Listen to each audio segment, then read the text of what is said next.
Hello, everybody. Happy to see you all. Hello, I'm in Santa Fe, New Mexico, with the air conditioning on. It's not that hot, but I like AC. And my nice Thai Buddha. All right. Happy to see everyone.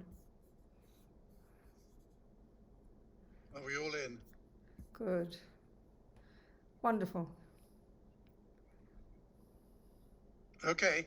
Well, a very big welcome to you all to the Buddhist Society's talk tonight. And it's our special guest, Rabina Courtin, who is going to be talking to us about wisdom and compassion. Basically, a bird needs two wings. With only one wing, it just flies around in circles. There you go. So it needs two of them. Yes.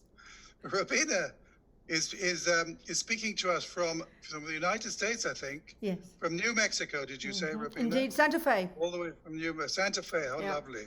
Wonderful town. And I'm going to make a little introduction now. For those of you who don't know Rabina, she has an enviable life. She's done practically everything. She was raised as a Roman Catholic. And when she was young, she was interested in becoming a Carmelite nun. She trained as a classical singer, and then living in London during the 1960s, she became a feminist activist. Well, a communist, a hippie and a communist first. A communist first. A hippie before communist, that. Feminist, a Hippie, communist, feminist activist. Yeah, that's exactly. And supporters of Black Power as well. I got that in also. As well. Yes. Okay, so you ticked all the boxes Ticked during all the the boxes. 60s. Yes. But also worked on behalf of prisoners' rights in the early 70s. And in 72, you moved to Melbourne, and you started studied martial arts while living in New York City. Yes. And then you went back again to Melbourne, and you took a course by Lama Yeshe and Lama Zopa in Queensland. Right. And that started you off presumably on the path to the Dharma. That's it, exactly. So and in 78, Rabina ordained in the Tushita Meditation Center in Dharamsala in Uttar Pradesh, I think it is, or Himachal Pradesh. She was editorial director of Wisdom Publications until 1987 and editor of Mandala until 2000. And she left Mandala to teach and develop Liberation Prison Project. Rabina Courtin's work has been featured in 2 documentary films, so look these up if you want to know more about Rabina.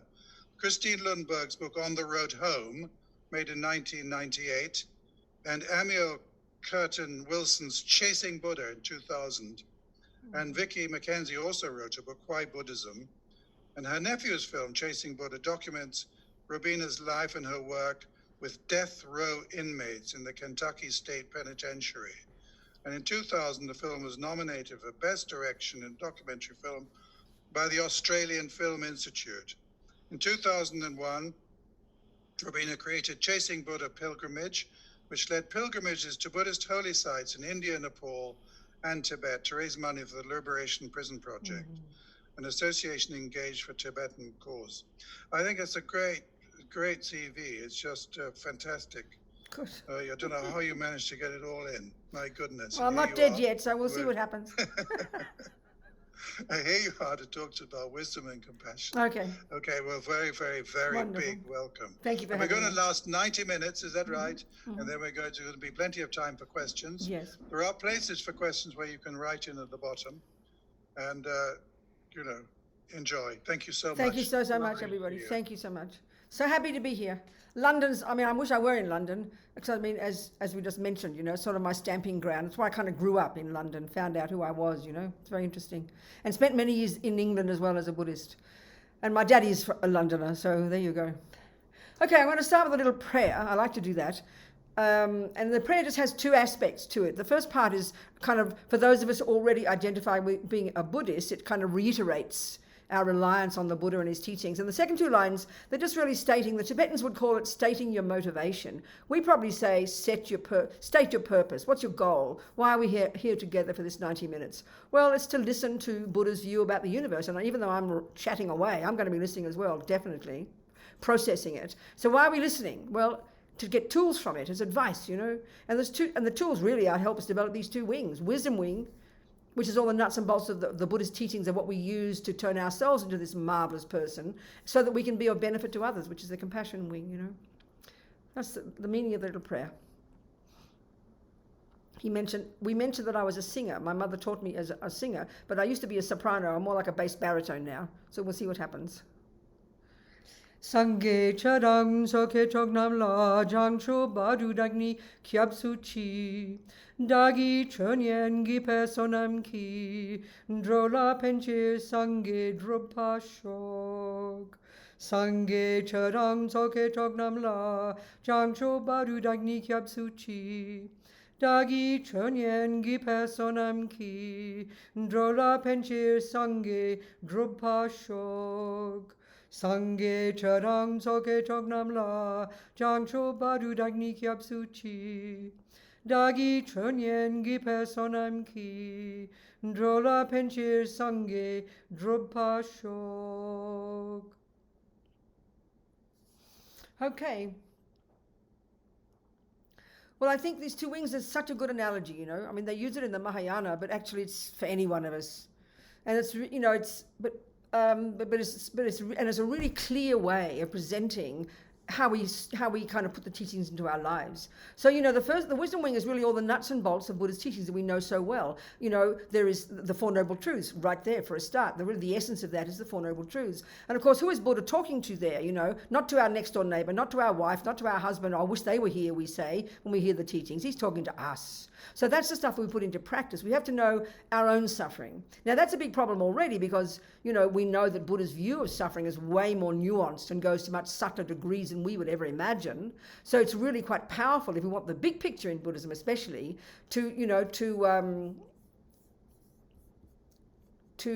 get an understanding of what suffering is. And we'll go into this. It's really powerful because knowing what suffering is, which we learn about ourselves first, that's the basis for our ability to have compassion. I mean, what else is compassion? Compassion is you see other people suffering and you have empathy. You wish they didn't and you want to help. So we clearly have to be on the same page when it comes to Buddha's view of what suffering is. And this is the tricky bit. So then we have to know the causes of suffering, because if you first identify a problem, you have to first identify a problem, but you can never solve it, can you, until you know the cause. So that's the second of these four. The third is, guess what, folks? You can get rid of suffering and its causes, which is kind of quite a revolutionary concept. I mean, look at us trying how hard in the West, trying to find the meaning of life, using our scientific methods of what suffering is and how to get rid of it. Buddha's been telling us very quietly, he's got the method already down for 2,500 years. And the third one, the fourth one is how to do it, the method. So it's really profound, you know, and this is, for us, this is essentially the wisdom wing. So, of course, the Tibetans have a nice way of packaging Buddha's teachings, you know. And there's one coming from Tsongkhapa, our 14th century lineage Lama of the tradition that I'm part of, but the variations of it in all the Tibetan teachings. And it's this really practical kind of presentation, a variation of the Four Noble Truths, but a way of presenting. But the crucial piece is presenting in an orderly way. So any body of knowledge that you're trying to internalize, the way you present it, the way you learn it, the way you internalize it is according to levels, isn't it? You know, so the Tibetans, for example, Tsongkhapa talks about the first stages of the first part of the wisdom wing. He would refer to it, or as Lama Zopa puts it, very respectfully honouring the lineage. It's the teachings and practices suitable to the disciple of the least capability. Well, you know what? I'd rather say junior school. The second we hear that, we get it. I mean, you know, it's a very abstract idea. They call it the teachings of the lowest capability, the lowest scope. Junior school's good enough. Then you've got high school, then you've got university and postgraduate, if you like. So here we're talking the wisdom wing is the junior school and high school. So this is the work we do on ourselves, the nuts and bolts of it. This is the fundamental teachings of Buddha. What is suffering? What are its causes? How to get rid of it? And then doing, you know, that you can get rid of it and then doing the job. Now the point is here, this is the wisdom wing, and if we can accomplish that even to some degree, developing renunciation of suffering and its causes, not to mention finally achieving our own liberation altogether, but if we're practicing that level, we are the direct beneficiaries. The whole point of those teachings, which is essentially Buddha's teachings about ethics, which is called the law of karma, and let's talk about this, and then that's like junior school. The fundamentals are control your body, control your speech, don't harm others. That's the first level of practice. That's the junior school level. That's abiding by the laws of karma. And this is a very specific approach in Buddhism. So let's look at that one. And then there's high school, when having harnessed to some degree our body and speech, which is our behavior, which is what impacts upon everybody else, which is what does the harm to others. So Buddha exhorts us to try and control our body and speech, at least don't harm others. And he's got a little checklist of 10 don'ts, good advice. But then we've got the next level, which is the high school part, and that's more advanced. Now, because you've harnessed your crazy body and speech to some degree, we now have the luxury to start doing the actual job of being a Buddhist. Lama Yeshe, my teacher, he says, be your own therapist. I mean, it's a really good way to put it. And it's kind of cliched, but it's profoundly true. And this is based upon Buddha's amazing model of the mind, I mean, I mentioned when I was there in London a few months ago, came to the centre. But we often forget this in the West. We love Mr. Buddha and we forget about his history, the background. Well, these genius Indians before him, I always quote His Holiness the Dalai Lama saying, was these amazing Indians more than 3,000 years ago who are the ones who began the investigation into the nature of self. And where did they look? They didn't look in the brain like we do now. They looked internally in the actual cognitive process itself, which is what Buddha refers to as our mind or our consciousness, which for the Buddha, by definition, is not our brain. He doesn't argue with the brain. That's not his expertise. His expertise is the internal workings of the mind. And so the Buddhist model of the mind was already mapped well before him by these ingenious Indians before him, having discovered it within their own internal mind, using that amazing technique that we all know about so well called shamatha. They created that. So this is the wisdom wing, and if you're completing all this, you achieve your own liberation. You're out of here, baby. You don't come back. But as we know on the Mahayana, you can go further onto the university level and you can do the Bodhisattva path, But even with that, even with not thinking of the Bodhisattva path, we can understand the idea of wisdom and compassion. So it's fairly evident if we do want to help others, and many people, I think, especially in the West, really have a connection with Buddhism because of the teachings on compassion. This is the point. But as His Holiness says, compassion is the point, but it's not enough. You've got to have wisdom. So the wisdom wing is what makes us reasonable people. So let's look at the frame. Let's look at that, But before we even do that, let's remind ourselves of why, even at the very first stages of practice, we'd use Buddha's advice.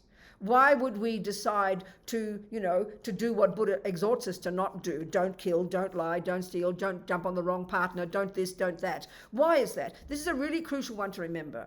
I mean, we all know as Buddhists, or even if we know about Buddhism, we know that he's not a creator. He doesn't assert such a thing. He has philosophical discussions that would assert that that's a misconception. He's not being rude. Even if you have faith in a creator, don't be insulted by this. It's a fundamental point that's important in Buddhism. And once we get this clear, it informs the way we listen to Buddha's teachings, and it informs, therefore, our approach to practice. And it's a massive one. Because I think we're brought up, certainly in our modern culture, Western culture, brought up in either as Jews or maybe Muslims, perhaps, but mostly maybe many of us are Christians. And that, of course, asserts there is a being called a superior being, called God who is a creator. That's his main function. He is the source of the universe. He's the source of the laws. And simply speaking, he's a punisher and a rewarder. I mean, not being fundamentalist about it, but that very much is our view of morality, isn't it? It's some information that someone puts on top of you that you should obey. And if you don't choose to, then you feel all suppressed and miserable. But if you choose to, well, marvelous. You're happy that God is the boss. You will do his wishes, and then, you'll be oneness with God when you die. And I'm not being sarcastic. It's the perfect way to live your life. So we assume that morality, laws of ethics, are things that God has said we should not do, and that therefore are things we should do. So I always quote this, and I quote my Jesuit priest friend when I asked him, by definition, what is a sin? A negative action, Buddhists might say. And he said, by definition, it's doing what God said not to do. In other words, killing, he said, is wrong because it's a natural law. But the main component, and I think this is my main point, is it's wrong because God said. This is a very powerful point philosophically. And I think that's our view. We bring that view into Buddhism if we've come from being Christians. But it's a mistake. It's wrong. It's the wrong view.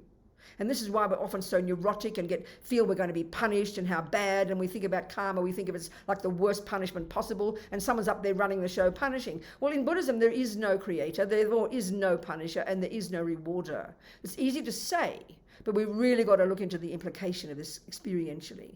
Basically, the law of karma, and I want to go into it roughly, as His Holiness says, it's like self-creation. It's a wonderful way to put it. Because Buddha would assert we're not the handiwork of a creator. We are absolutely not the handiwork of mummy and daddy. A surprise to us. Even if we're Buddhists, we still think mummy and daddy gave us love and compassion and hate and being good at music or football. No, Buddha says. We bring our own stuff with us. This is something fundamental in Buddhist view of the world. Even if you're not interested in studying the big picture, this still is the Buddhist view. It's in the literature, it's vast.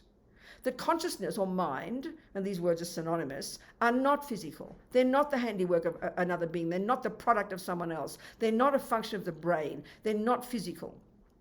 Consciousness goes back and back and back, and it will go forward, forward, forward. This is just the way the world is for the Buddha. And this is the crucial point, where did Buddha get this information from? Not from on high. He is not a creator. It was not revealed to him. He observed it with his own mind. This is the point. So Buddha, in this sense, is exactly the same as a scientific person, exactly the same as Einstein. This is not a joke, it's not sarcastic, it's true. But because we have such assumptions about what can be proved and what can't, we have an assumption in the materialist world that you can't prove that mind is not physical. You can't prove reincarnation. Well, that's clearly absurd. I mean, Buddha did. He's a person who's done it. He's a person who didn't, he's not just making it up. It's not revelation. He's not speculating. He observed this to be true. This is exactly the Buddhist approach. So we mightn't like what he says, and we might never get to prove what he says, but this is what he says, it's there. So basically Buddha's saying, hey guys, this is what I found to be so, and this is the entire Buddhist path. This is what I found you can all accomplish. I've done the work. Here's my methodology. It's over to you. That's it. That's the Buddhist approach. I always tell the story of New Zealand a few years ago. Excuse me, I have to have a drink. It was actually a scientist. It was very curious. It was a scientist. And this is the first time I've ever had this question. It's very fascinating. I noticed we all ask the same questions. He said, who revealed the teachings to the Buddha?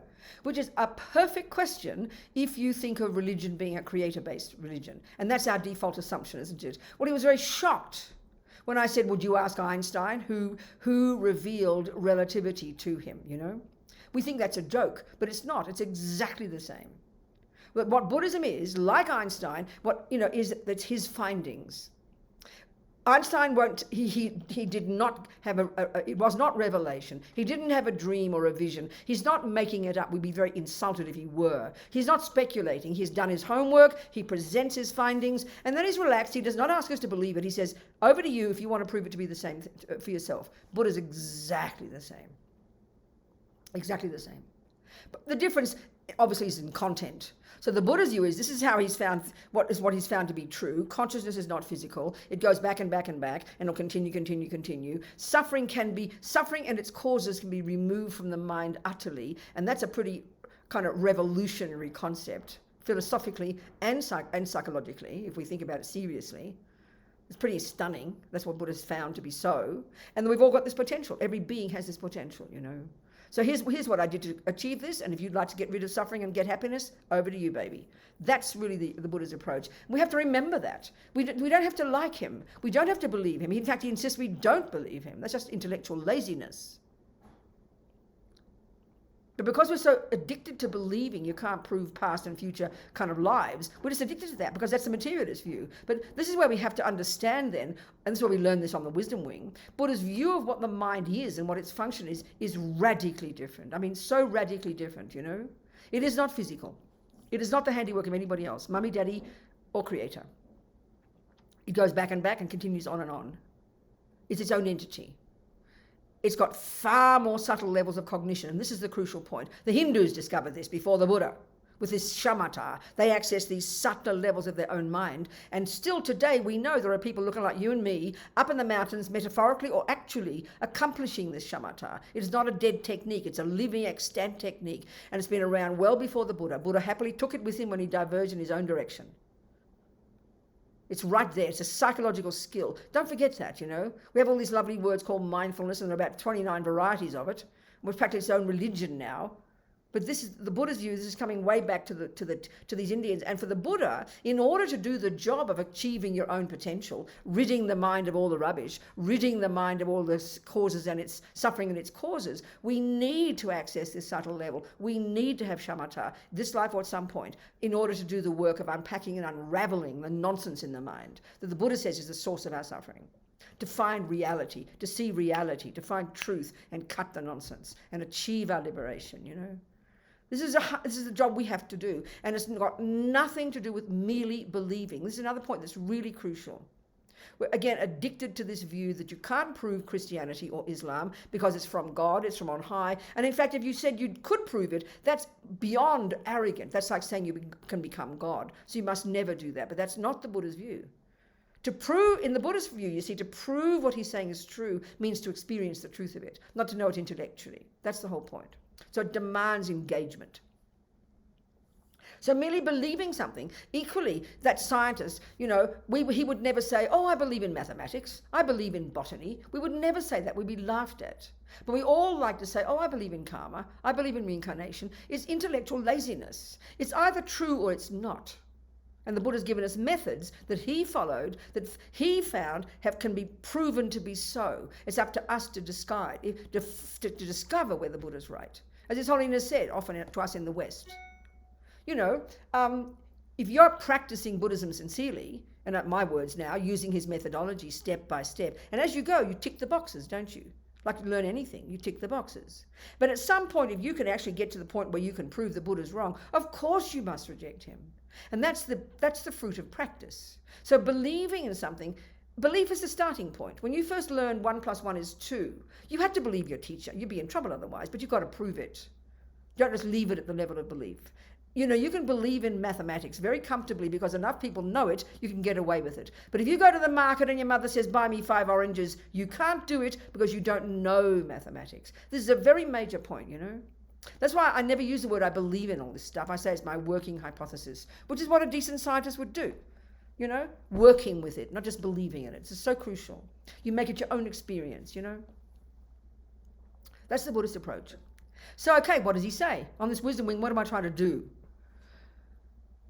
I'm trying to put myself together. So what's the start? The starting point is being like an ordinary quote-unquote samsaric person. What would I be like?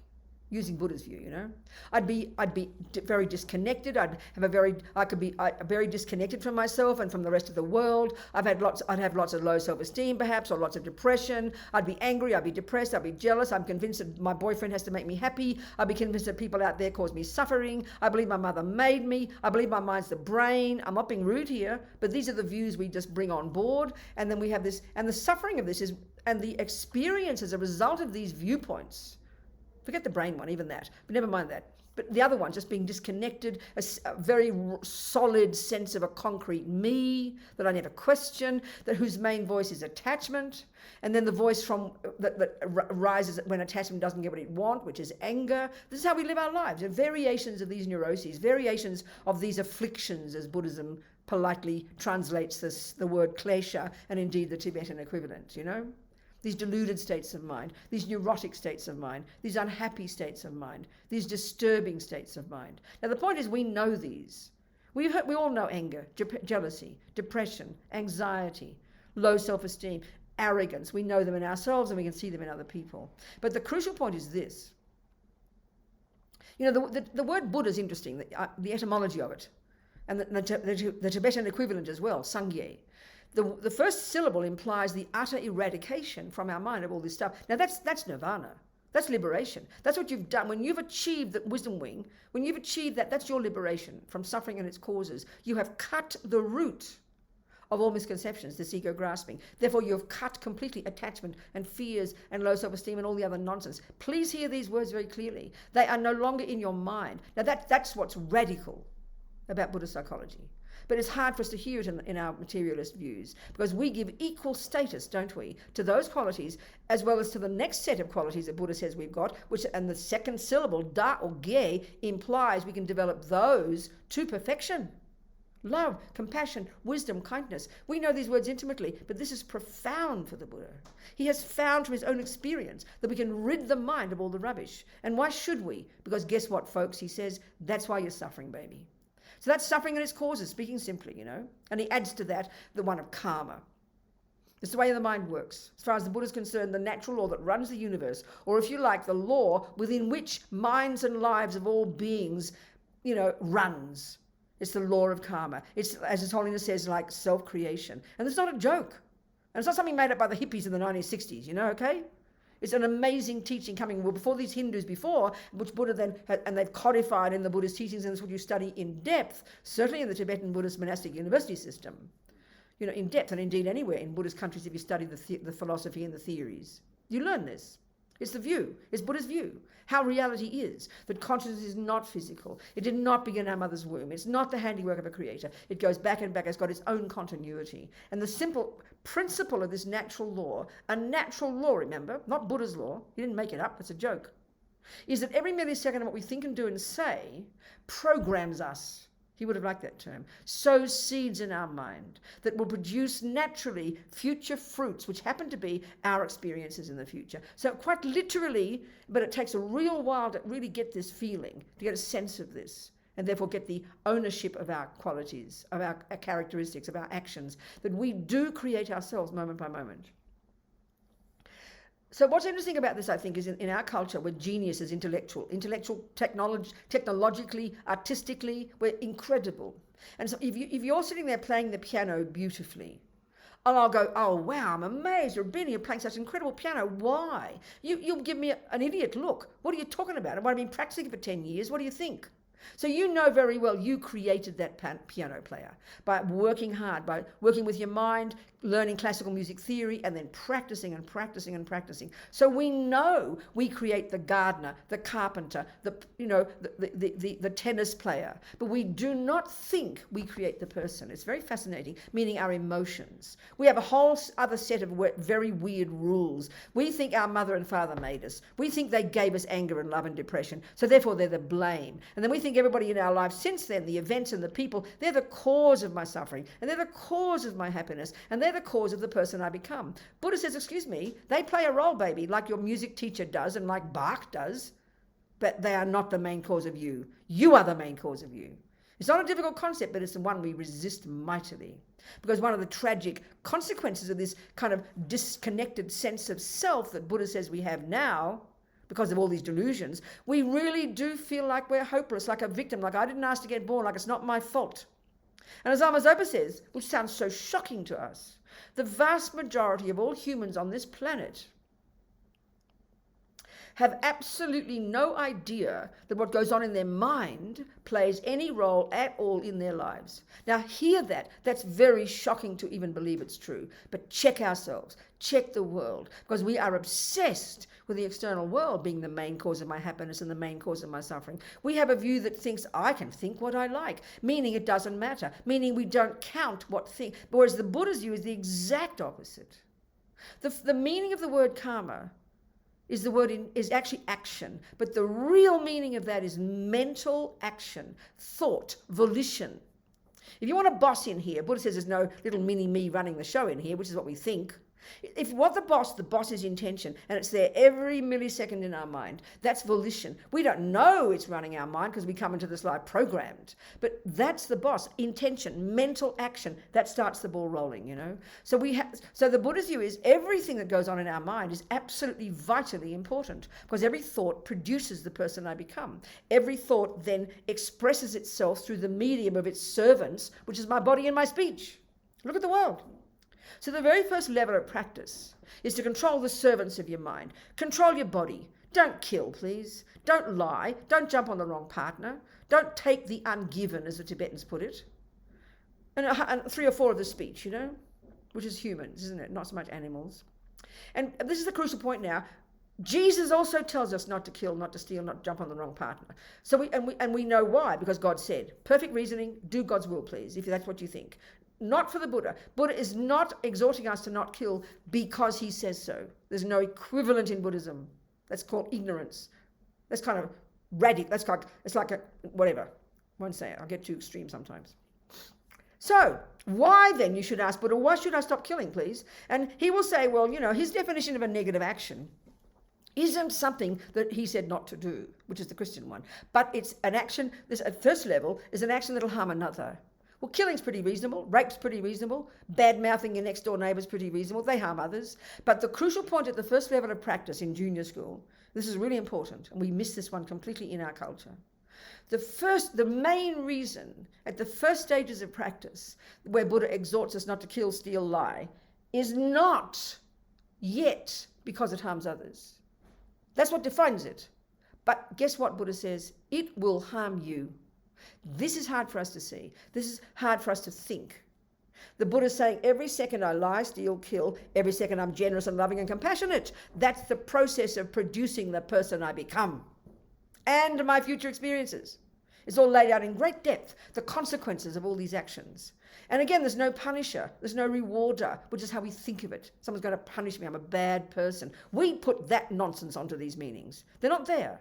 It's a very clean, clear presentation. And the implication of this view of karma is incredible accountability. If we have the normal view beginning before we start becoming conscious, let's say we use Buddha's teachings, is we're self-piteous, not fair, poor me, I didn't ask to get born, it's my husband's fault, it's the world's fault, it's this fault. I mean, not being horrible about us, we all recognize this, because we really believe we're this innocent victim who got plonked on this earth, you know? Not true. We produced ourselves, Buddha says, as absurd and shocking as it sounds. So when we start to live according to this law of karma, and the thing is, if you don't learn it, how can you live according to it? You can't. If you don't learn botany, how can you have a garden? If you don't know the basic principles of karma, how can you use it in your daily life? That's why most of us don't study Buddhism, but we need to if we want to be a serious Buddhist. Believing in it is not enough. Then the whole idea is that you learn to be, as soon as you start to do this, you become less neurotic, you become more accountable, we take more responsibility, we get less attached, less angry, less blaming, less guilty. That's a fact if we use it properly, you know. This is the first level, not even being my own therapist yet. I'm just controlling my body and speech, you know, which is already a profound level of practice. And the main beneficiary at this level of practice is yourself.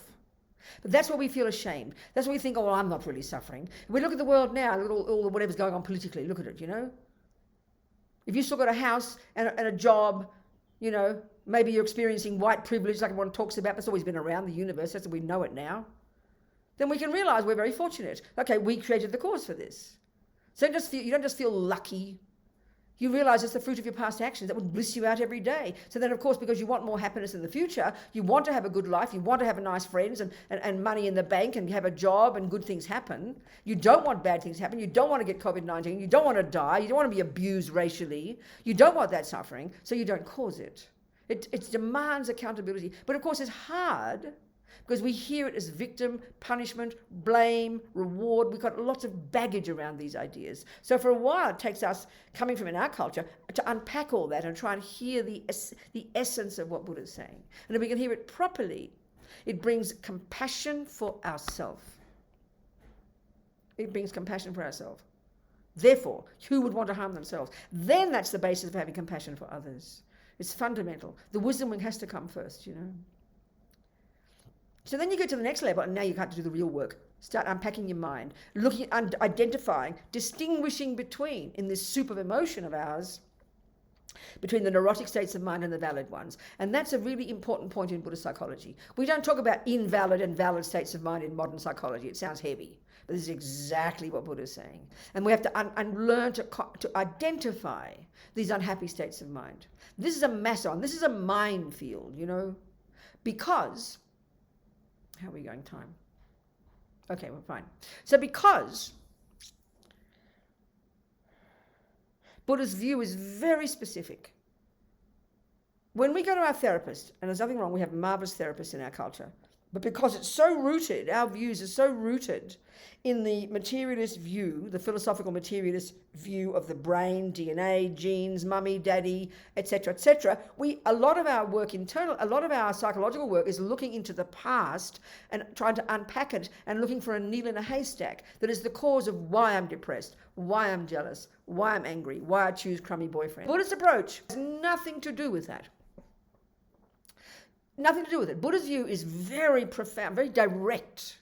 The Buddhist approach, as the Lama puts it, Lama Yeshe, being your own therapist, you learn the Buddhist model, you identify these different states of mind, and the negative and neurotic ones have very specific characteristics. They're I-based, they're fear-based, they're self-centered, they are deeply suffering, they harm us terribly, and they're the source of why we harm others.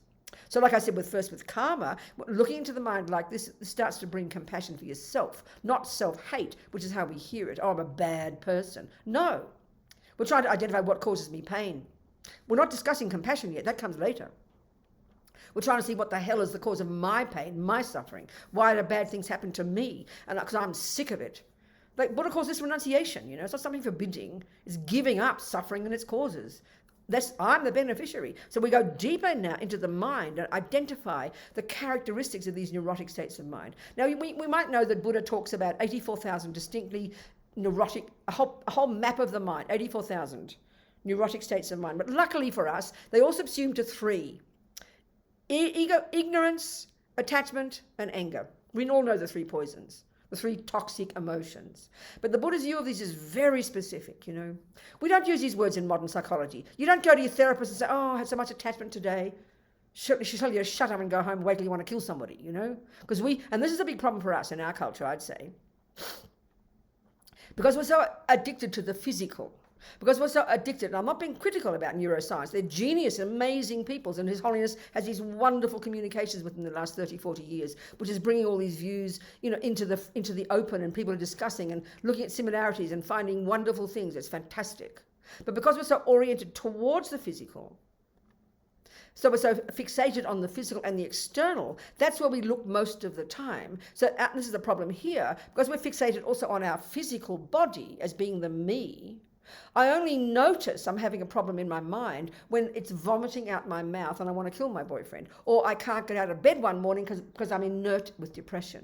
So we only notice what's happening in our mind when the body tells us, and it's way too late. That's like Vesuvius exploding. In other words, the commonest thing we say is, I was screaming at my boyfriend, I was so angry, what will I do? Well, that's like asking, you're 100 miles an hour on the motorway and you just realize your wheels are falling off. You've never noticed before you had a problem. That's how we are with our emotions. And this is a major, major point. Buddha gives us these brilliant skills. I'm not just talking about mindfulness meditation like some magic. The skill of Buddha's is this ability, yes, indeed, using some kind of focusing meditation that gives us the ability to start to become conscious of what the hell is going on inside between our ears, listening to these thousands of thoughts, all chatting away, that we normally never pay attention to until either they're vomiting out the mouth or you can't move because you're totally depressed. In other words, we've got to go beyond the physical. We've got to listen to our thoughts, and that's not some cosmic thing. We know from the time we wake up until the time we go to sleep, the thoughts are never stopping. But we don't pay attention until they're shouting. That's too late. And that's why we have so much incredible stress in our culture, because we wait till it's way too late. I mean, and I always use this analogy, and it seems so silly, but it's profound. We know that there's a thing called mechanics. We do not wait till the wheels fall off before we go to the mechanic. We listen to the wheels wobbling. We notice the problems and we use preventative. But we don't use preventative with our mind. We wait till we're nearly crazy. And our whole medical, psychological system is based on that, you know. In other words, we all think we're normal until you're going crazy. Well, Buddha happens to say we're all mentally ill, and I'm not being sarcastic. We've all got attachment and fears and anger and jealousy and depression, and he's given us methods to identify them way down more subtle, where we can handle them and reconfigure those conceptual stories, because they're all conceptual stories. They're all viewpoints deep in our bones. We got programmed with as we came into this life with them. We've got to go deeper down in, and this is not cosmic. This is not kind of mystical. It's very practical psychology to begin to hear the thoughts, the conceptual stories, the scripts inside our mind well before they reach the level of emotion. That's the skill. That's the skill we have to learn.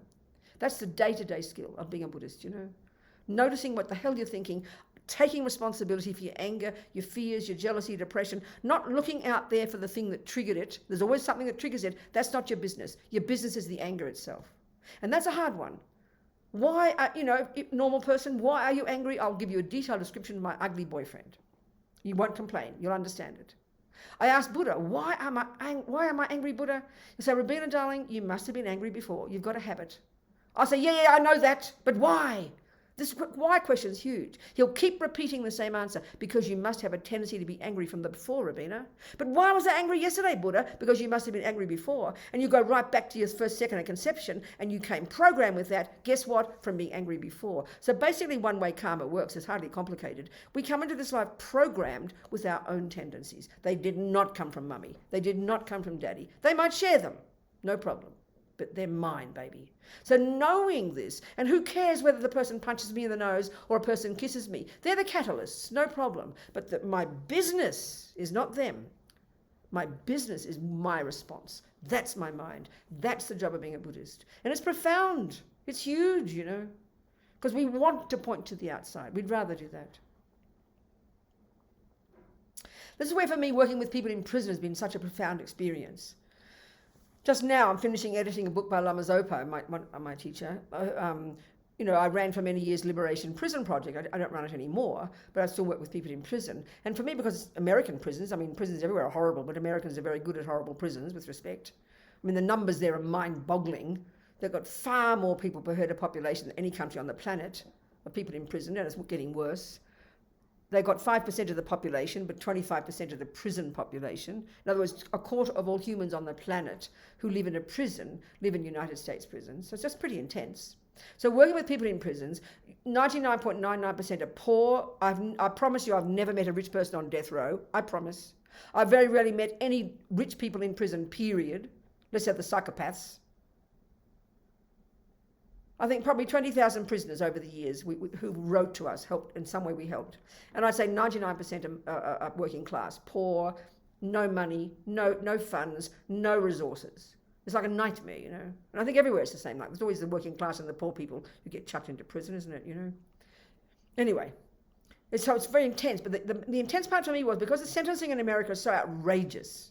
Not to mention death row, but 30-year sentences for blinking at someone, you know, because the laws are so intense and it's so punitive, you know. So there's so many young people chucked into this, young black men and Latino men with no money, no resources, in 30-year sentences for like nothing. Nothing. Good human beings, I promise you. I'm not trying to say they're all saints. But for me, that was so profound, working with people in prison, because they can't change anything. Their backs are against the wall. You can do nothing. You can do nothing. You have no power over anything. You live in this garbage dump. You're treated like an animal. The noise is unbearable. The resources are there's no resources. There's no education in many of the prisons, I tell you. So it's really kind of intense. And our usual view, you know, in our own lives, our usual response is either anger or despair. You know, that's it. So, you know, so then we just started this project because the person wrote to us first in 96 or something. I sent a letter. He wrote a letter. I sent a book, and it grew from there, you know. So then just this book I'm finishing is people would write to Lama Zopa. They'd hear about him and write a letter, and he'd write these intensely long letters giving incredible practice advice, but always from the most radical level of practice. In Tibetan, they call it lojong, and it's the more advanced level of the compassion wing, where you're really qualified, having done the wisdom wing, having understood your own self, having understood your own mind, taking responsibility, abiding by the laws of karma, stopping being a victim, being courageous and brave. And this level of practice, called lojong, or also called transforming problems, where you really are qualified when the worst scenarios are there, you're able to utilize those to reinterpret them to your advantage. And that's intense. That means seeing your prison as good. It means thanking the people who tortured you, almost, you know, like this radical approach. You've got to be qualified to do it. And there's a woman I know, I always quote her. I didn't meet her through the prison project, but I know her now. I read about her. Yeah, a nice white hippie lady back in Florida in the 70s with a husband and 3 kids, hitching along. 2 guys picked them up. The police stopped them. And the 2 guys killed the police and blamed the hippies. And so she's written her memoir and whatever. She's well known. So her name's Sunny. And this amazing woman, she was not a Buddhist, but she was in a cell on her own. Her husband got executed. She even went to the execution, and his head burst into flames. I mean, can you imagine? She lost her children. Her parents died. Just this nightmarish hell of a life for 17 years. And she said, she's not a Buddhist, she did yoga and things, but she had this incredible emotional intelligence, which is why I think it needs this approach. She said, I finally realized I couldn't change anything, but they couldn't take my mind from me. So I decided, I'm not a prisoner, I'm a monk. I'm not in a cell, I'm in a cave. Now, I mean, we love to read about this. It's always so moving, but think of it in your daily life. Think of it. Think of the problems we have. And this level of practice is pretty profound. It's on the compassion wing. It's way more profound than controlling your body and speech and being cautious, which is the first level. This is a really powerful level of practice. And it also implies emptiness, where you're able to reinterpret something that's not set in stone, that we can learn to reinterpret our experiences. We can reinterpret them to our own advantage. And that's the essence, really, of what Buddha's saying. Finally, with the wisdom teachings, that nothing has an intrinsic nature and that we can learn to reinterpret. So this woman I mean, I've met many former prisoners coming out of outrageous situations, really difficult suffering, what we call in the West, lots of PTSD, all those kind of things, really mentally suffering, kind of emotionally thwarted, emotionally kind of broken, you know. But this woman, you meet her now, she's my age, 70s, she's like a little old lady. You would never know in a million years that she'd been tortured and miserable and suffering for 17 years. You'd never know. Why? Because she worked on her mind. She worked on her mind. She dealt with her reality and changed her interpretation. That's the essence of being a Buddhist, you know. Now the thing is also, we already know this. We do it to some degree every day.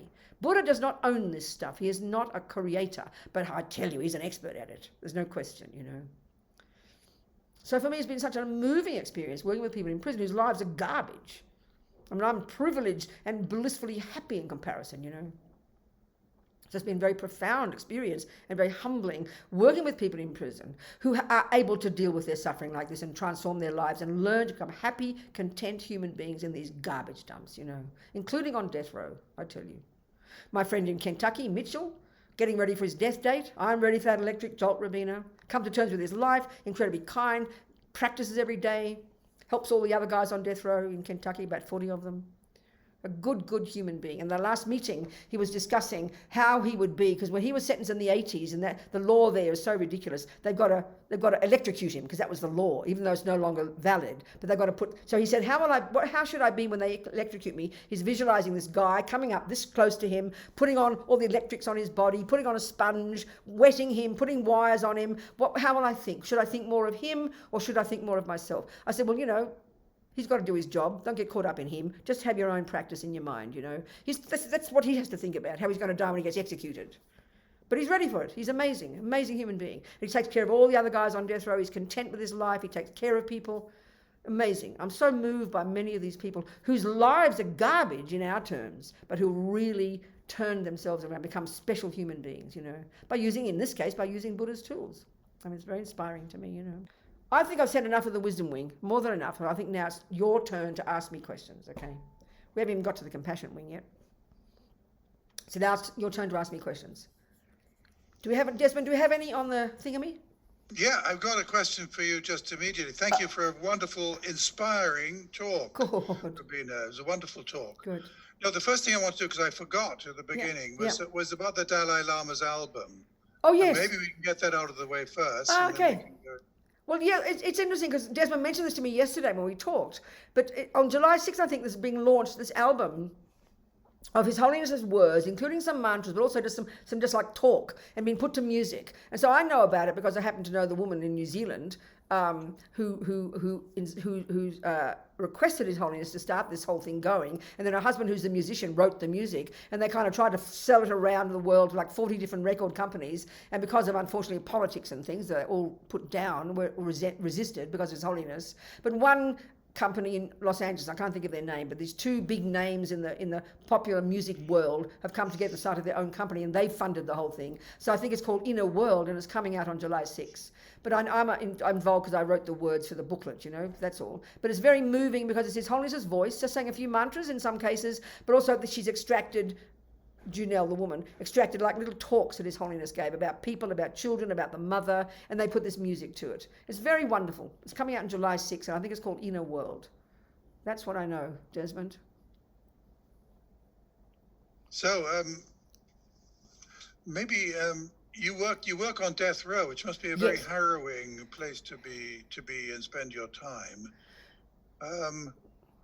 Well, not so much. Could you perhaps tell us something a little bit about that? I will. I mean, this is what's interesting. You know, we hear these words, and it's got a very powerful pull on us, hasn't it? Death row is a very shocking concept, isn't it? But like everything, once you sort of home in and be there, sitting down, I'm in the chapel, you know, I meet in the chapel, and then sometimes I have private talks with Mitchell, because I've known him for 25 years, and then also with the other prisoners, the ones who come who aren't Buddhists, but I know a whole bunch of them. And because I've got to have the meeting with the death row guys separate from the other guys, so the general population wear brown, and the ones in special security, because they're the pedophiles, they're in green, and the death row guys are in red. So I meet the red guys, and I know many of them for years, you know. And so we just talk and but when you're in there with a bunch of human beings sitting in chairs, okay, they've got their red jumpsuits, you just see human beings, Desmond. You hear the label, they live on death row, which means they've got a death death date, many of them, hasn't come yet for some of them because they're doing their appeals.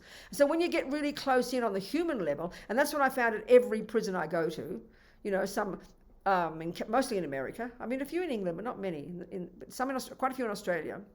You just meet human beings, Desmond, and I'm not trying to be sarcastic or silly, but it's just human beings sitting there. And I said to you, what's moving, because we really all do have the same problems. I mean, people often say to me, what do you teach when you go to prisoners? I say, not a fraction of difference. I'll be taking exactly these words as I would to them, except for, you know, because of their situation, it's so more poignant. Because they don't, and this is an interesting point, they don't have the luxury that we actually do to change our job or to leave our husband. But often what I point out is to us, we might as well be in prison because we feel so overwhelmed by the external world, so convinced I can't change my life, so convinced I can't change my mind, we might as well be in prison. But the powerful thing with prisoners, they know they can't open that door, so they're forced into their own mind. They're forced to practice. So it's kind of interesting, you know. For me, that's the really humbling part. Therefore, they're really excellent practitioners because they're not pretending, they're not kidding themselves. Maybe one day I'll leave my husband. Maybe one day I'll leave my job, and meanwhile we don't do anything with our mind or with our lives. But they've got no choice, you know. So that's what I really found most powerful about all of them. Do you understand, Desmond? Yeah, I think I do. Mm-hmm. But these the appeals sometimes take 20, 30 years, don't they? Yeah, this is the bizarre irony of that crazy country, and I'm allowed to criticise. Well, actually, I've got a British passport, American and Australian. I've got all, so I'm allowed to criticise all countries because I feel like I'm a citizen of all, okay? And I'm just joking. But with America, that's true. This is the incredible irony, you know. This woman, Sonny, who was accused of killing these two policemen, the husband was executed, which means he mustn't have appealed. Because if you don't appeal, you get killed in a month. So this is the incredible irony, all this idea that we got the right, and they're all poor. So the money that it costs the American taxpayers to keep these thousands of people on death row, every one of whom is poor, is hundreds probably of millions, if not billions of dollars.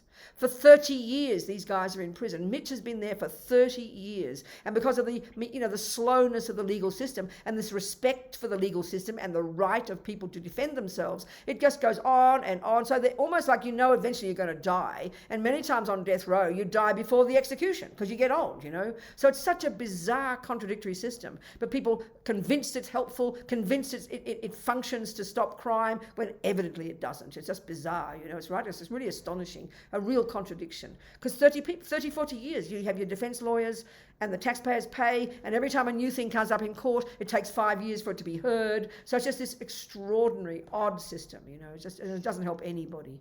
It's just very strange. That aspect of it is, for me, Desmond, is very odd. You understand? This is just another question, which just for me, yeah, because I'm curious about it. Yeah, America is the richest country in the world. It probably, you know, has most resources of any country in the world. Yes. But the many people who are in prison, you know, they've had very adverse childhood experiences. That's right. And these experiences lead them sort of automatically, almost tunnel them into a prison. That's it. And once that's, and because, and that's where, even that's right, when you talk about lately all the Black Lives Matter, the young black kids in prison, because the number is outrageously extreme, you know, extreme in comparison with the percentage of the population, is that because of this horrible system of if you can't pay for your, what do you call it when you can't pay for your you put up your money, what do they call, not parole, the other bail. If you have no money, many of the people in prison, I've seen the numbers, are locked in there for years because they have no money, and they're not even charged yet. It's really like India. India, but it's like third world in many ways. And these young people completely lost in this system, and even when they are charged, they're just lost in the system because they have no one to talk for them, no money, no support, no family, no friends, no anything. And that's why, for me, even being a few of the prisoners that we've helped get out of prison, not with lawyers or money, we haven't got that, but even just writing a letter, supporting somebody is like a gift for some of these guys who are literally lost in this system, who'll never even be seen or heard, even though they should have been out 30 years ago, you know. It's just, the system is just unbearable, absolutely unbearable. I don't know if any of you people can bear heavy-duty documentaries. There's one made by that amazing American filmmaker. She made 12 Years as a Slave. She made the Selma movie, I can't think of her name, Ava DuVernay or something. It's on Netflix, it's called 13th. The 13th Amendment is unbearably painful, showing the shockingness of the system in America, you know. It's just awful. It's painful to see it, the results of it. And it's going to have to be years, And this is the way, you see, it's for me so ironic too, Desmond. I mean, you mentioned when you gave a blurb about me, when I was in London, I left home in '67, went to, stopped and started becoming a hippie, and then became a radical lefty, demonstrating, and I remember got arrested on Fleet Street with all the big, remember in 1971, was it, or 70, was the Irish demonstration, the Bloody Sunday. And I was demonstrating, and I got picked up by the police and dragged down Fleet Street and chucked into a bus, all of that, whatever. And then very quickly got involved very strongly supporting George Jackson and the Soledad Brothers back in the late 60s, early 70s, when the big movement of all the Panthers and Angela Davis in America. And I happen to know the reason was because a friend of mine, she's English, she's a literary agent. She was George Jackson's literary agent, so we got this group in London. So it was huge. The whole thing was just huge, I forget why I'm telling you this, I'm raving on. Oh yeah, okay. So all the people I used to write to then, dealing with these prisons, are the same, saying kill the pigs and, up with revolution, all that was where I was at then. And now, here I am 45 years later, 50 years later, dealing with the same prisons, the same scenario, nightmare, but as a Buddhist. And on the face of it, it sounds kind of boring and very kind of pacifist. Or you send one book to one person. You help one person at a time. Back then, it seemed very grand, big gestures. But I worked it out that even 20, 30,000 prisoners that we've actually had contact with since we started 25 years ago. Because I know that the books, we would send mainly books because they have nothing. They have nobody. They have no money. So one book for one prisoner, 100 people could read it.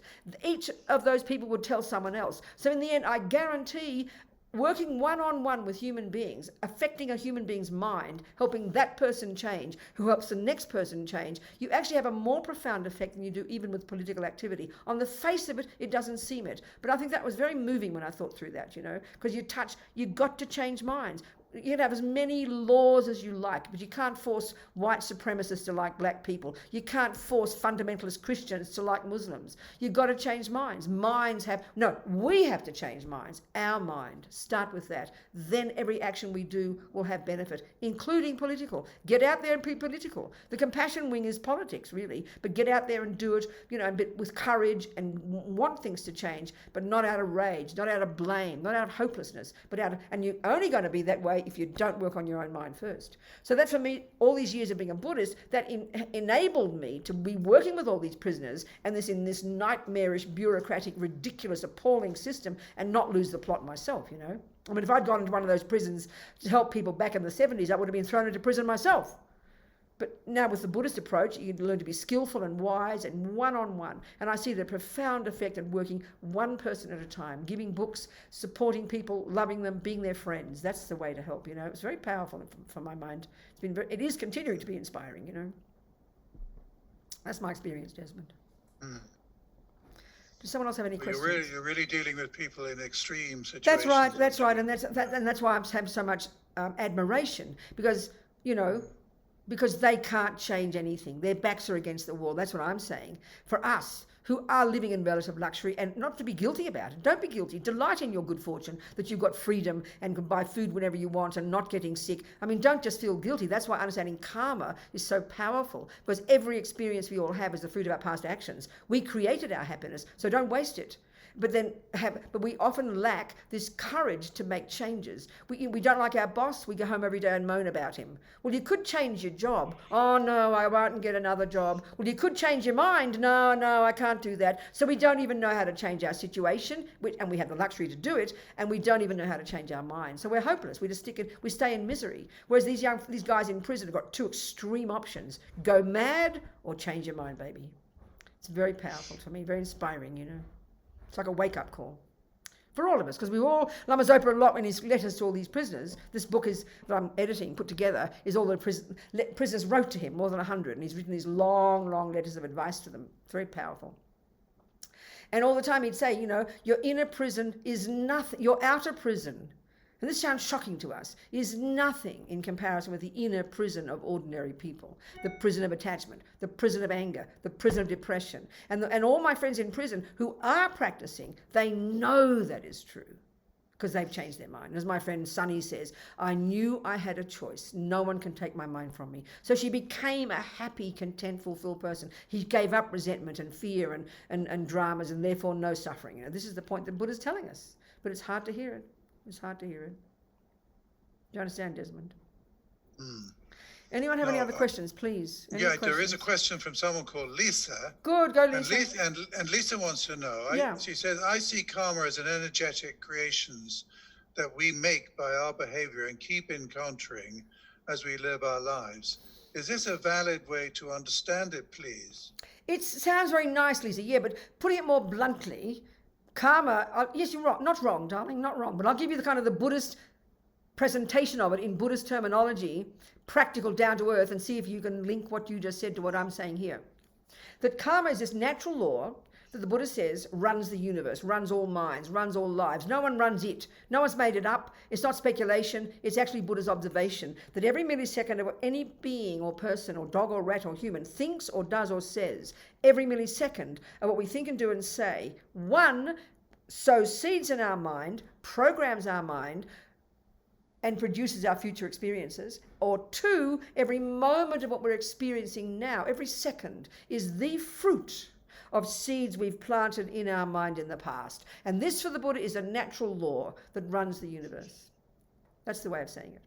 So given, next step now, given that we don't want suffering and do want happiness, the Buddha says, well, guess what, folks? If you don't want suffering, stop causing it. And what causes it? At the simplest level, don't harm others, don't kill, don't badmouth, don't lie, don't steal, don't torture, don't rape, don't harm sentient beings. Practice the virtue of refraining from harming. Eventually on the compassion wing, you also practice the virtue of actually helping others, because everything we think and do and say programs us and produces our future suffering. So our suffering is a fruit of our past negative actions, and our happiness is the fruit of our past virtuous actions. It's a very simple principle, but we hear it as punishment and reward, and it doesn't mean that at all, you know. But that's the essence of it, in practical, down-to-earth words, Lisa. Who else? Thank you. No, another question from... Alan Alan put his hand up, so Alan can come soon. Go on, Desmond. Emma Lisa, and she says, why do things happen to me? Mindset and acceptance. Where does striving for equality, etc., sit within that kind of acceptance for? So why things happen to me?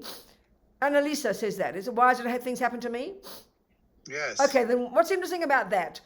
How that mindset compared to, the fact that, how much should one accept and how much should one do? Okay, that's a really good point. So there's a lot of implications in what Annalisa says. What I'm hearing, first of all, even though she didn't say it, is why do bad things happen to me? That's first point. And second, the implication of her saying, how much will I accept and how much will I do? That's implication of that statement, Annalisa, is somehow acceptance is passive and action means resisting. Many misconceptions there, Annalisa, may I suggest? So let me just say the view. This would be the correct way to interpret Buddha's teachings at a fairly relative level, okay? Given, if I go to the doctor, and Buddha's our doctor, let's say, use the analogy, and she says, my God, Rabina, you've got to stop smoking, baby, because you don't want cancer. And she will show me these cancerous lungs. She said, if you keep smoking, you're going to suffer in the future. So I'll go, oh my God, thank you for warning me. I must stop smoking now. But as soon as we hear Buddha say, if you kill Rabina, you're going to get killed in the future, we go, who do you think you are, punishing me? How dare you say that? Or then I'll go, oh, I'm such a bad person. No.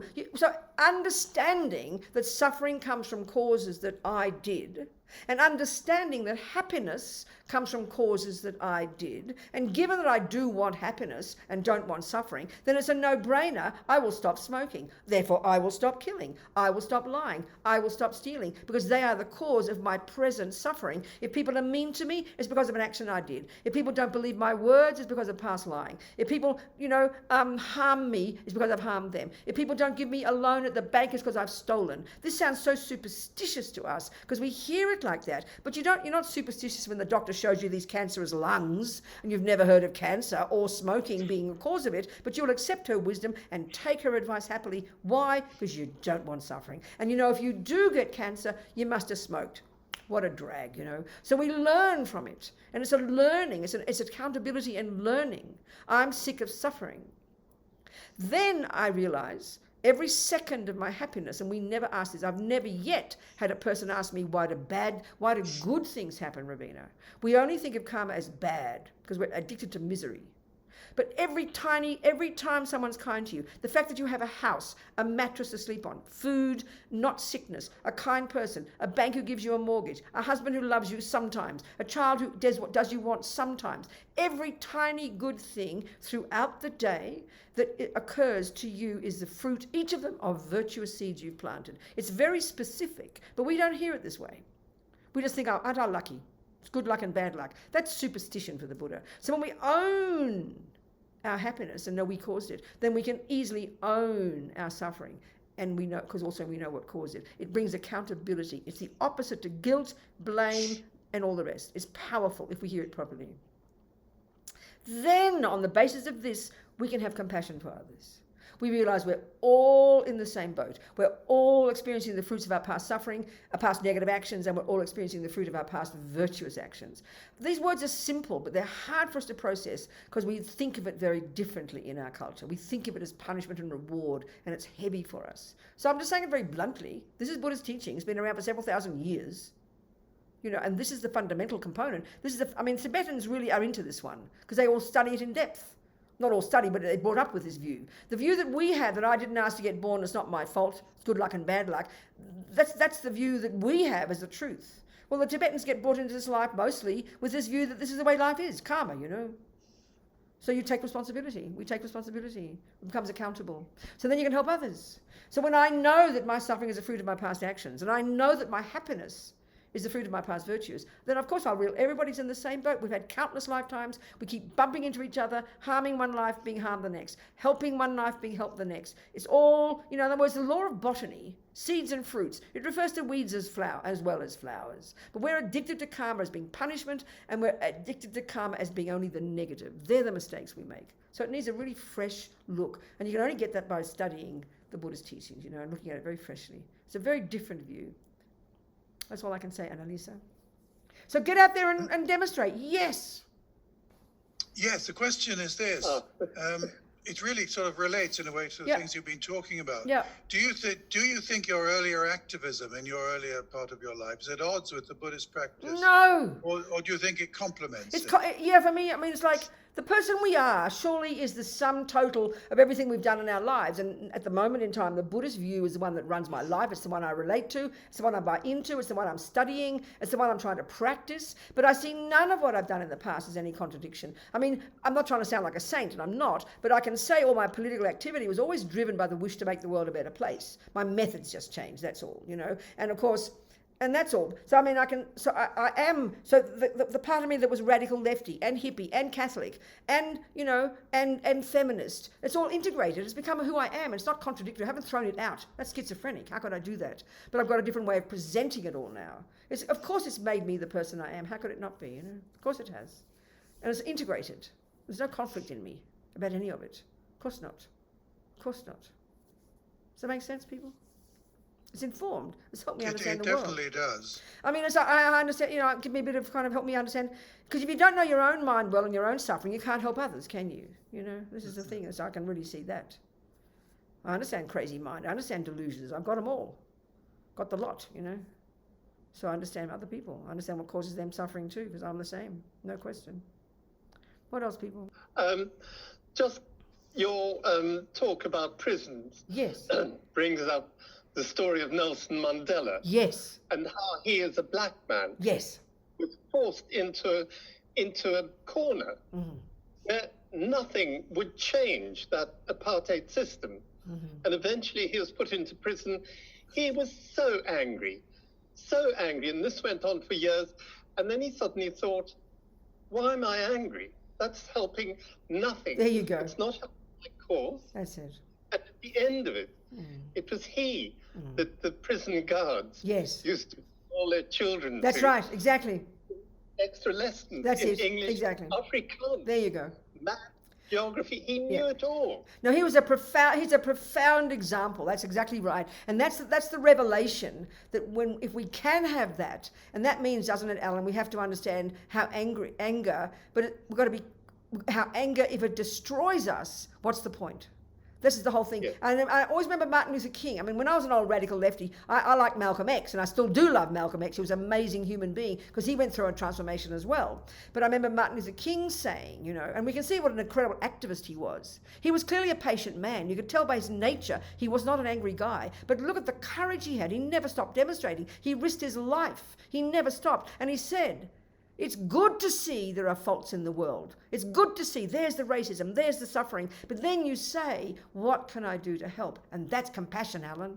And that's what you can see with any of these human beings, that we assume in our culture, fairly grossly, I think, that if you don't have anger, you don't care, because it's too extreme. But, you know, as Holiness one time said, because we can see he's got no anger, he's hilarious, he's clearly a patient man, but look how dynamic he is. This is the point. Same with Mandela, same with Martin Luther King, dynamic human beings, but not raging, angry, meaning, so anger here, just remember the Buddhist view, anger is, I'll tell you what Dalai Lama said, but anger is not just, oh my God, look at the fault. That's good to see this, that's criticism. There is fault, there is suffering, but anger is, then you look for who caused it, and you want to destroy. That's when anger is destructive in our own lives and in politics. I'm not being kind of goody-goody here. I've never lost my speedy, crazy energy. Look at me, I'm like a maniac. Listen to me. Many people accuse me of being so angry, and what can I do? But I can tell you, my mind is radically changed from how it used to be. But anger is like a philosophy. Anger says, look at that suffering there. Whom can we blame and whom can we destroy? That's what it's a really powerful idea, and that can only bring destruction. So as His Holiness said, this journalist said, but anger looks like it's very productive. And he said, Dalai Lama said, I know what you mean, but if it's only anger, which is the wish to harm, then it won't last and it'll destroy. But if it's compassion, you won't give up. And that's the thing with Mandela. That's the thing with the Dalai Lama. That's the thing with Martin Luther King. They never gave up. This courage that says, I must keep doing it, you know. And that's what's interesting about the Tibetans. I'm not trying to make them all saints, because they're not. They're like humans like the rest of us. But I remember a friend of mine, Jigdrol, years ago, was a monk. Back it was one of the, you know, in 87, I think, it was like this first mini uprising, wasn't it? Against the Chinese communists, and it was all the young monks and nuns who were the radicals. They're the ones demonstrating. So when we see demonstrators, we think of anger in the way we interpret it, you know. But my friend Jigdrol was he was arrested, then he was tortured, got out of prison again. He was then demonstrating again, and his friend had his head blown off. He thought he'd better escape this time, so he came to Nepal. This is like 30 years ago, and he was telling me all this story, and he was in tears.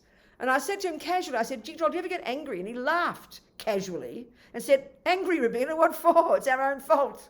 Now, this is shocking for our ears, isn't it? But he just meant karma. He didn't give some long philosophical explanation. He meant, in other words, if you have the view of karma, and this is quite profound for us in our culture, if you've really internalized it, you know why something is going on, but you think of us when we say anger. You think of when you're angry, what's the philosophy of anger? Listen to anger. How dare you do that to me? I don't deserve it.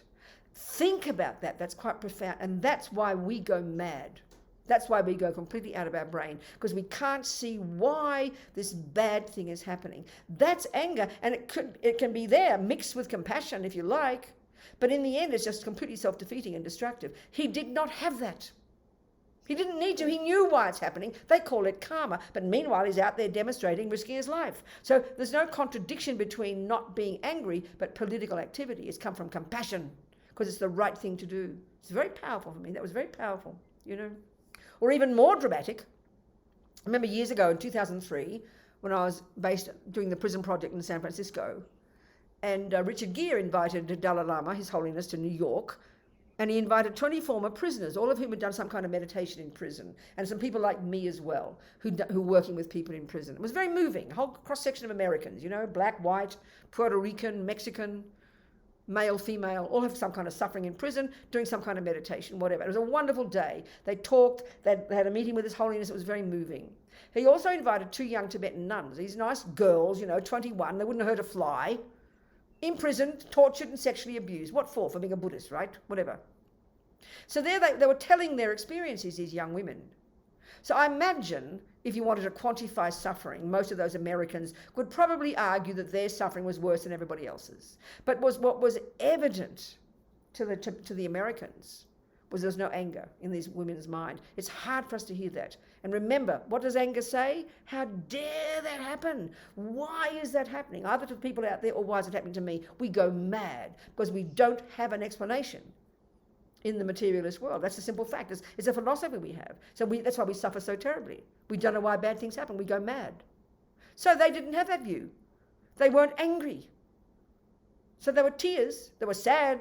And as one said very quietly at the end, of course, we had compassion for our torturers because we knew we must have harmed them in the past, you know. And this is the real point, because we knew they would suffer in the future. And in a way, that's the basis of real compassion. That Buddha's saying our heart should break for the crazy world, for the maniacs, for the harmers, for the torturers, for the sufferers. Because look at out of their rage, their despair, their anger, they're being harmed now because of their past actions, and they're harming now others and will continue to suffer. I mean, it's a heavy view for us, but it's not punitive. It should be the basis of incredible compassion, because everybody's in the same boat. We're all harming each other. And when we have compassion for ourselves first in the wisdom wing, then we can afford to have compassion for others and not lose the plot, you know. These young women had compassion for their torturers. I mean, that sounds insane to us, you know. So it needs some thinking about. It was a long answer, Alan, I'm sorry. But it was a wonderful thing you started off. It's very powerful what you said. It's so true, isn't it, with him? It's amazing. So it's nearly time to go, but we're not desperate. We can have a bit more questions if there are any. Yeah, there are quite a few more Please, questions. let's go then. From the floor. You can leave if you have to. Yeah, you can leave if you have to. I'm very happy, but I'm happy to continue. Go on.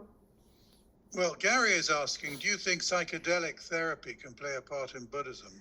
Well, you know, in my own experience, Gary, being an old hippie, I was into a bit of, I wasn't very extreme, but I was certainly, I smoked cigarettes. That can't help much. And I smoked masses of cigarettes. At the same time, I remember I smoked up to 80 Marlboros a day when I was really extreme because I was on acid.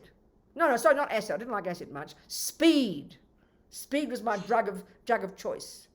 I mean, you wouldn't think I needed more speed, but I did. Plenty of speed. So I was a maniac, smoking marijuana in between my 80 Marlboros, and I'm not joking, and in between my speed. So somehow, then I'd have a few trips sometimes. I had lots of marijuana, and occasionally I'd have acid. So I can definitely say this. It was a major part of my own progression where it helped me get past the usual narrow way of seeing things and open my mind. But to say it's an actual technique and a method, no, completely make you crazy in the end, no. But it can be a catalyst. Lots of things can be catalysts, but it doesn't follow. Put it this way, it happened to me, for me, it became a catalyst for me to see my mind in a different way. But in the end, I gave it all up because, it's not going to help. And in the long term, for the Buddhist view, our mind, when we learn to do meditation, serious shamatha, not just sitting mindful for 5 minutes, but serious concentration technique. When you describe in the text the potential that our mind has got, this is beyond mind-boggling. You can't imagine the power of the mind that we've all got that we never even access. And this is in the Buddha's teachings. It explains how we've got this incredible potential for incredible clarity and bliss and brilliance and qualities. It's astonishing. So drugs could be a catalyst. Doesn't follow that it would be, but in the end, not a necessary tool because it's a very gross level. It's only physical. We've got to get to the more subtle level of our mind, which doesn't need physical. That's my answer, Gary. Who else? Desmond? Yeah, there's a question from Jakara. Yes. And she asked, as a teacher, how do you work around people that don't want to help themselves? Oh, you just give them a hug and love them. What else can you do? You can bring a horse to water, you can't make it drink. That's clear. And that's very much from the Buddhist perspective, isn't it? You can only help a person who, you don't go around shoving, you don't go around demanding people change their minds. The worst thing possible in Buddhism is to give advice to somebody who's not asked. So this is why my friend's in prison, and this is a really interesting point, by the way.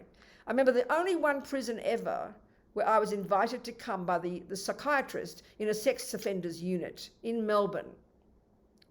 Normally, I'd be invited by the chaplain because the prisoner had come and said, we want that Buddhist teacher, or the prisoners themselves would invite. And then they put a poster up, and then those who wanted to come would come. So they were always there by choice. But this one prison ever, the moment I walked into the room, these guys sitting there, I knew that they had not wanted to come. They were told to come. I didn't open my mouth. I talked about the football and the weather and I left, because I would not talk to anybody if they don't want to hear what I have to say. And we know as Buddhists, it's not because it's some holy thing you don't try to convert a person. It's because it's just not, you can bring a horse to water, you can't make them drink. So if anybody just want to help themselves, I'm not going to help them. I love them. Give them love, yes. Give them a hug. Tell them they're a nice person, but not give them advice. No way. Otherwise, we beat our head against brick walls, and we often do that. And I'd just make a suggestion here. That, for me, is very much part of our faulty compassion when it comes to our beloveds.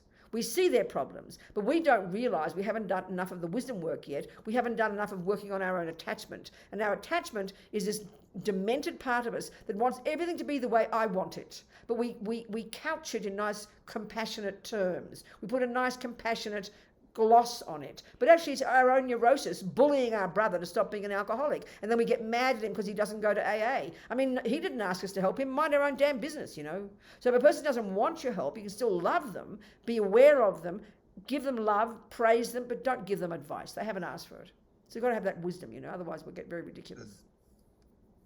What else? Very good point. Yeah, Anthony asks, what book on Buddhism do prisoners particularly respond to? And what book do they keep returning to? What title? Oh, so many. There are so many. I mean, we really have in the prison project, which I don't run anymore, but we have a vast library of books. We didn't try to stint on books. That's the one gift we can give people, you know, and that's they're so precious to them because they have nothing. So, but I know when prisoners first write to us, we would send a little book, and some of these little free books of Lama Yeshe, very simple talk by Lama Yeshe, he's my first teacher, and he always just, somehow he met Westerners in the late 60s, and he just somehow, feels to me, he was almost like born a hippie. He just knew how to talk to Westerners. It was very extraordinary. His language was very uplifting, very sweet, very psychological. So I say the number of prisoners, I mean, one of my friends, a Puerto Rican, said, Rabina, my copy of Lama Yeshe is worn thin. Often that's a first book we send, and because he always talked in an uplifting way about our potential as human beings. And people, we love to hear that, because we don't tell ourselves we've got potential. Everybody else tells us we're horrible. So to read someone who says you've got this wonderful mind and you've got potential is very uplifting. But it depends on the student. I mean, many of our guys in prison are serious students of some of our 7-year master's program, philosophical studies. Others just like simple books. Others just want, you know, everyone's very different. But uplifting at the beginning, very much that, hearing that you've got potential. That's not how we tend to think in our culture, you know. Mm-hmm. I'm sure that's absolutely true. Exactly. Now, there's not one from Mazen here. Okay. And and this is a sort of a question which I'm sure is asked a lot. What do you do when we notice part of our reason for practicing is wanting to improve our samsaric existence? I assume it means it's being rather selfish. Well, I mean, you mean, first two things, I think. I thought you were about to say wanting to improve yourself as a person. Do not ever think that's bad. That's necessary. But you say your samsaric existence. That means if you're doing your practice so you can get more rich and have more boyfriends, then then you're not going to. It won't bring the result anyway. It's self-defeating. It won't help. That's all. Because when we understand attachment, which we don't, when we begin to, it's the junkie mind. And so if you want to just keep doing something to help you become more of a junkie, it's not going to help you much. So, but to help you want to become a better human being, there's nothing wrong with that. That's fantastic, because then you're qualified to help others. So don't ever doubt that aspect. But if you really mean you practice because you want to get richer and more famous and have more money and more sex, then you're not going to get it anyway. You'll still be miserable, so it won't work. It just won't work. It's self-defeating. That's my answer. And this one is from Elena. Do wisdom and compassion grow together, or does one precede the other? That's a really interesting point. You could say there are really specific practices that are focused on the wisdom wing, which is the first stages of practice. You control your body and speech, you begin to work on your mind. And the energy behind that is to protect you from hurting yourself more, protect you from more suffering. You are the beneficiary. But naturally and inevitably, as I work on controlling my speech, as I work on stopping bad-mouthing my husband, as I work on controlling my anger, guess what? My husband will benefit. So the indirect result of the wisdom wing is that people are benefited. And then there are practices that you do specifically to benefit others. And inevitably, you are the beneficiary of those as well. So it's both. They feed each other, but there are specific techniques. I remember when I first went to my first teachings from Lama Zopa Lama Yeshe, And it was like all the teachings, especially about bodhicitta, this whole outrageous idea of being a bodhisattva from life to life to life, never giving up, helping others. It just seemed like insane, like over the top, too big for me. I couldn't handle it, you know. I couldn't get a leg up into it. It just seemed too much. So I remember then I heard His Holiness say, if you want to help others, practice compassion. If you want to help yourself, practice compassion. That's powerful. So every time you practice compassion, you can't help but benefit yourself. And don't be ashamed about that. And every time you practice controlling your body and speech, you're the beneficiary. But as Lama Zopa says, all the rats and roaches will have a party. Could you leave them in peace? So the wisdom ring is you direct beneficiary, but others can't help but benefit because you're a nicer person to be around. And the compassion wing is directly to help others, but you'll also be the beneficiary. So they help each other. No question. No doubt. Very integrated. Question from Stephen here. Does no killing also refer to animals, and does that mean you've got to be a vegetarian? I mean, it certainly gets a long it's now 6 minutes past the hour, so we could speak about this for another 2 hours actually, but let me keep it simple. This is a bit of a minefield among people, isn't it, this one?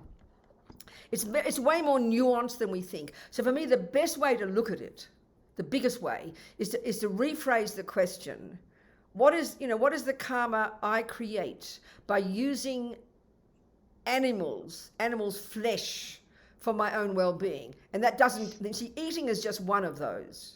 Eating, and because my sense is because we're so attached to eating food, we're very obsessed about the action of eating. But what about the leather belts? What about the silk we're using? What about what about eating vegetarian food? Vegetarians and vegans get very upset with this, but please listen. The Buddha's view is there are billions and trillions of sentient beings on this planet, and just by existing, we are slaughtering each other. This is a fact. So what are you going to do with that? Then the Buddhist approach is you do as much as you can to minimize the harm you do to others. That's the bottom line. So I always remember one time when I was in Liverpool, and I put on my Facebook page, often I didn't look at the page, I'd send my pictures to my person who did it, and I put a picture of me in Liverpool in this wonderful cheese shop, and I was buying this kick-ass cheddar. And I remember some fundamentalist, I have to be precise here, vegan, two of them got extremely upset. How dare a Buddhist nun eat cheese, whatever. So I mean, every one of us has to live the way we live. I think we've got to mind our own business and not give lectures to people unless they ask, like I'm saying. But I mean, so I didn't want to be political.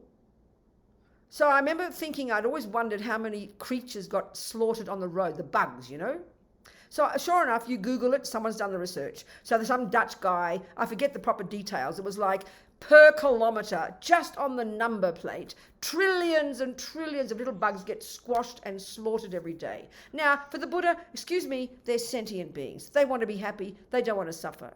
But we don't eat them, so we don't care. Now, even more than that, I remember, I always tell these stories, these two. I remember this Australian scientist was talking about, he got upset with all the fundamentalists. I'm discussing not vegans and vegetarians, because I mean, we're all got our own business and do our own business and do what we can to not harm others. But the ones who are putting it down everybody else's throat. And I'm not saying we shouldn't politicize. I'm not saying we shouldn't try and change the world, because the meat industry is evil. It's destroying the planet. There's no question. But when you look at the big picture, it's way more than that. So he quoted this wheat field, and this must be the same all over the world, where when the wheat is what for? You grow wheat, 20% for the meat, probably for the bulls or whatever, maybe 80% or 60% for the vegans and vegetarians. But he pointed out that in the off-season, when this wheat field was overrun by these cute little field mice. There were millions of them. He had photos of them. He said they sing love songs to each other, so cute. And of course, what do you do when you have to grow the wheat? You slaughter the field mice, and you don't do it gently. But there's one of these guys on this Facebook page said, but you can't help that, he said. So in other words, we're so obsessed with eating, we only think it matters if you eat the flesh. But we don't mind those millions of field mice who are slaughtered for the vegans and vegetarians. We kind of dismiss it. So we've got to look, I think, a bit bigger. It's a bigger issue than merely whether you eat meat or not. It's a lot more nuanced than that, is my broader point. So then that's some food for thought for you. Any more questions? Yes. This is from Helen. Yeah. And she says, going back to karma, do you make bad karma through actions that at the time you did not know or believe were wrong? It's a very good question. Now in the present moment, you believe they are wrong. I understand. And you can't undo it. That's right. It's a very good point. Thank you so much, Helen. I'll just answer briefly. If karma is a natural law, which Buddha is saying that it is, in other words, it's not coming from God. It's not coming from Buddha. He's not mandating it. He didn't create a law and then he judges and punishes and rewards. It's a natural law like botany. It's a natural law like if you put your finger in the fire, it's a natural law, given the way the universe is, that it will burn you, whether you know it or not. And that's the point about karma. Now, because we hear it as punishment and reward, that sounds very heavy to us. It sounds like it's not fair. But the fact is, this is the point when we start to understand karma as a Buddhist, you realize that out of ignorance, I've done so many things that have harmed me. I've harmed others, and therefore that'll bring consequences to me. It's like I didn't know when I smoked cigarettes. I'd never heard of lung cancer. It's a simple analogy in ordinary world. I didn't know that smoking 80 Marlboros a day could give me lung cancer. Luckily, I didn't get it. I was ignorant. So I look back on it, I go, wow, my God, I was such a fool. I was risking my life, you know. I didn't know. So because I didn't know that smoking could cause lung cancer, that does not mean I won't get lung cancer. That's the dualistic view we have about punishment and reward. Sort of like we go to the doctor, well, I didn't know it was going to harm me, doctor. Can you please get me off the hook? It's not her job, you know. There's no punishment and reward. So this is the thing. It's a natural law that generosity will bring good things for you, whether you knew it or not. So aren't you fortunate? So stealing also will bring its own results, even if you don't think it has consequences. And that's part of the process. We have a practice among Tibetans. We call it the purification. We do it at the end of the day. Remember, Lama Zopa said we're insane not to do it every day. And it's a very practical psychological approach. That's kind of, they call it these four powers: regret, reliance, the remedy, and resolve. And it's a very practical psychology, because if karma is everything you do in your mind, changes your mind. So first, regret is like acknowledging I did these dumb things out of my ignorance. I didn't know, you know. Had a baby when I was 20, I had abortion when I was 23. I did it then. I didn't think of it as a human being. I just didn't want a baby, that's all. And I look back on that action. It was a real human being I killed. So I regret having done that. But the crucial point is this: regret isn't guilt. Regret is going, I didn't know, out of my ignorance, I did that action, and I deeply regret that, because I don't want the future results, because everything you think and do and say sows seeds. So of course I don't want suffering. So I regret it for my own sake, out of compassion, because of my ignorance. Then I think of compassion. I'm just keeping it simple. The second step is where you have compassion for those you've harmed. So then I have compassion for that sentient being who came running into my womb at conception. And then the third one, we do a practice to purify. We say a certain mantra, we visualize. It's all your mind doing it sincerely. And the fourth one is resolve. I will never kill again. So there's no karma we can't change. There's no karma we can't take responsibility for, out of kindness to ourselves and out of compassion to others, and then make a decision to change. It's a very powerful psychological process to go through. It's like being your own best friend. And it's not judgment, it's not reward, it's not punitive, it's not blame. We hear it this way, but it's not. It's very practical. Hope that helped.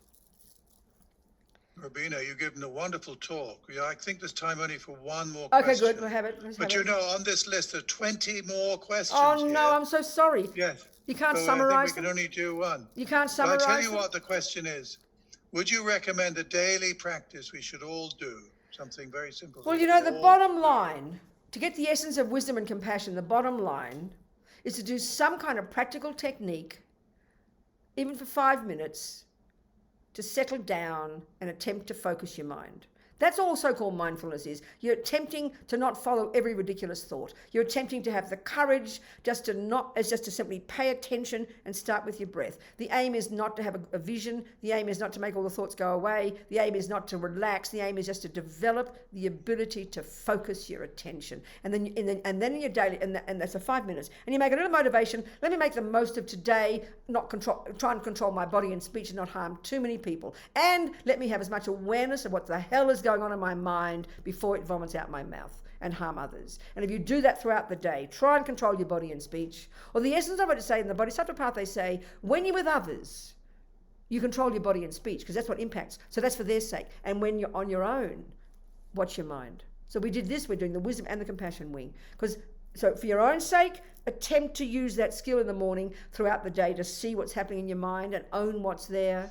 And try and control your body and speech and not harm others. Bare minimum, I'd say that. And that's the essence of all Buddha's advice. And we just keep getting better at that. That's what I'd recommend.